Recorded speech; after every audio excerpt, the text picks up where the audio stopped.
From WQAD News 8, this is WQAD This Week. Good morning, and thank you so much for joining us for News 8 This Week. I'm David Bohlman. In our top story this morning, Illinois Senator Dick Durbin visited Thomson Federal Prison this week, just a day after the prison's staff union called for the immediate removal of Thomson's warden.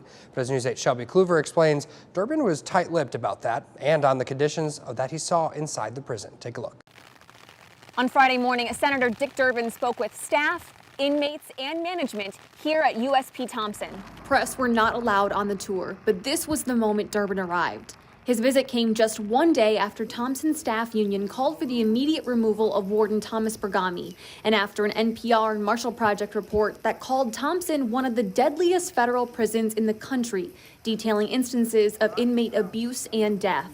But on all of that, Durbin was silent. I'm not going to engage in that conversation. The senator refusing to comment on the union's call to remove the warden. Staff morale is very low here. It's the lowest I've ever seen. I've been in the Bureau for over 15 years. Union President John Zumker claims more than 60 employees have left since Bergami took over this past spring. We need to make a change. We need to focus on the staff morale. We need to focus on training.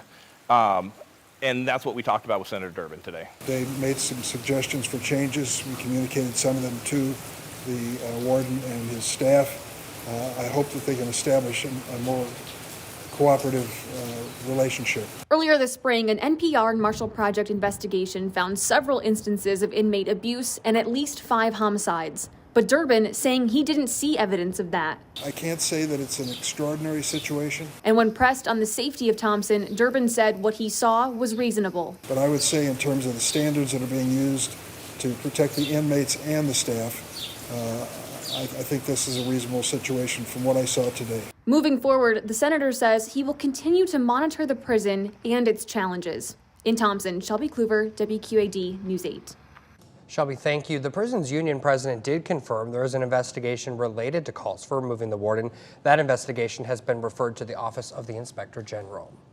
And as the price for the average car remains at record highs, Smart Lexus of the Quad Cities is seeing a big boost in business.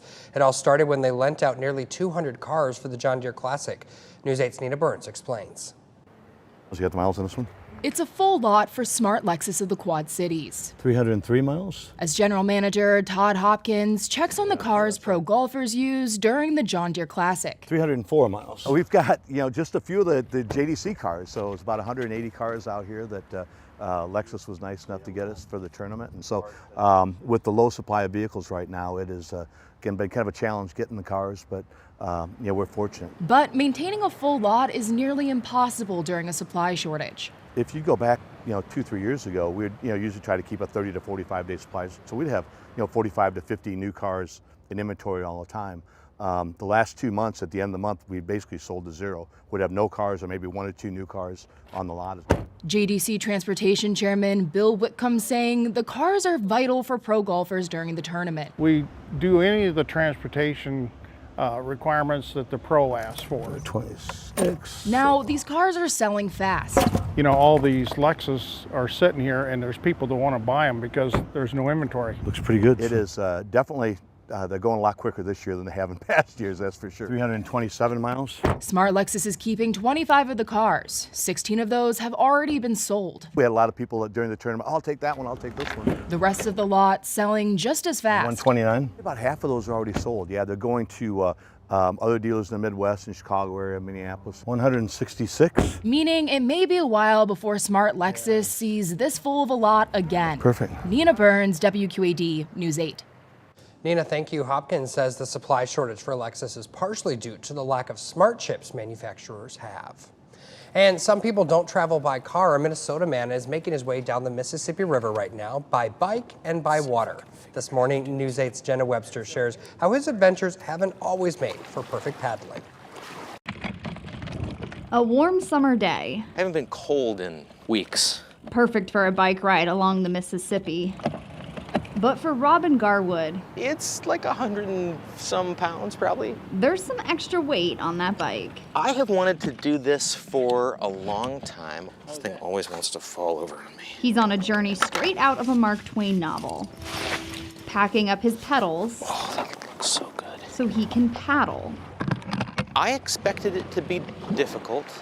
and it has been difficult. Garwood is on a journey down the Mississippi River that started 5 weeks ago in Lake Itasca. Early on, a lot of stuff was coming to check me out, and it was mostly insects that wanted some of my blood. And now has landed him in the Quad Cities. But not without a few bumps along the way. Yes, Lock 6. Where a windy day almost meant he'd be swimming in the river instead. It ended up with me actually having to just shout for help to the lock guys because the wind pushed me past the pull cord. And so I was basically just sort of down by their doors in big, weird, chaotic waves. Or the night he woke up on the shore, but his boat did not. Still floating, still fine, about a mile downstream. But he's found more beauty on the mighty Mississippi. Hey, we got a barge. Than bumps. It has been really interesting to see the river change as I've gone. And those first few days, I mean, one of the struggles that I had was I would actually have the bow of the boat hit one shore, and then the stern of the boat hit the other shore. And then yesterday, I canoed across the Mississippi, and it was like a half mile wide. An experience he and his muscles, especially like my shoulders, won't forget anytime soon. In Rock Island, Jenna Webster, WQAD, News 8. Wow, that is awesome. And Garwood is hoping to make it to the Gulf of Mexico by the end of August. And restaurant Aborrotes Carrillo is back up and running today after a fire destroyed the building over the winter. News 8's Nina Burns tells us why they say family is what keeps them going. It's about new beginnings at Aborrotes Carrillo. Strive for the best, strive to improve.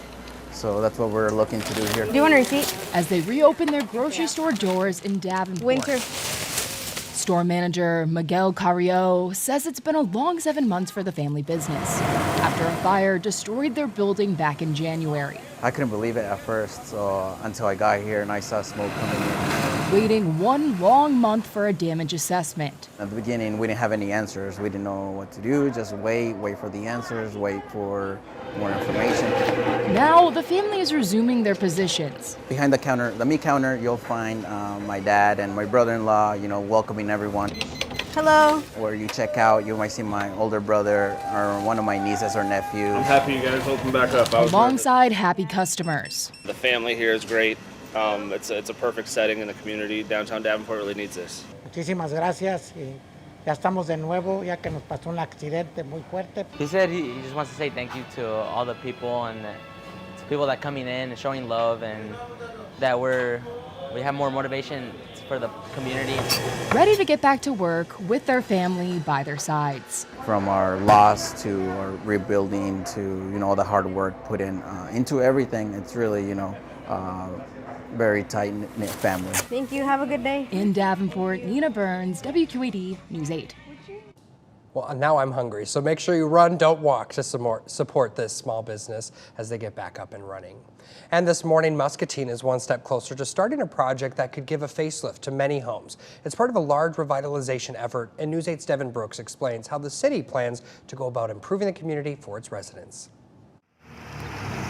From one block to another, this Muscatine neighborhood could see improvements on the way. I would love to see it. I'd love to see something. It's something residents like Kimberly Kerr say is needed now. Like this house has got like 3 different textures to it over here. It's kind of not very good eyesore there. The city is hoping to change that. Our city is committed to making Muscatine even better than what it has been. Muscatine city leaders are pushing to undergo a neighborhood revitalization project. You got some houses like apartments, I know still need fixed up. With the use of a grant, the Mulberry neighborhood would get a facelift for rundown homes, upgrades to internet, and improvements to street lighting. I'm out here all times, day and night, smoking, and it's scary sometimes. The city says most of the homes are rented out, but the project would push to get more home buyers to, in turn, keep up on property. If there's houses that are dilapidated, basically meaning nobody's really going to live in there, there's holes in the roof, there's just not really a chance for that house, because we love preserving the history here in Muscatine. Also included would be fixing up sidewalks, tree landscaping, and adding public benches in the area. If you're living in this area You're going to be able to walk down, get your groceries, go downtown. All of the efforts, residents say, is a good step. Some of these houses need like remodeling, like upgrade the windows. In Muscatine, Devin Brooks, WQAD News 8. Devin, thank you. The project would cost around $20 million, but all of that money would come from a grant from the federal funding, and it would take at least 3 years to complete. The grant would first need to be approved by the state before moving forward.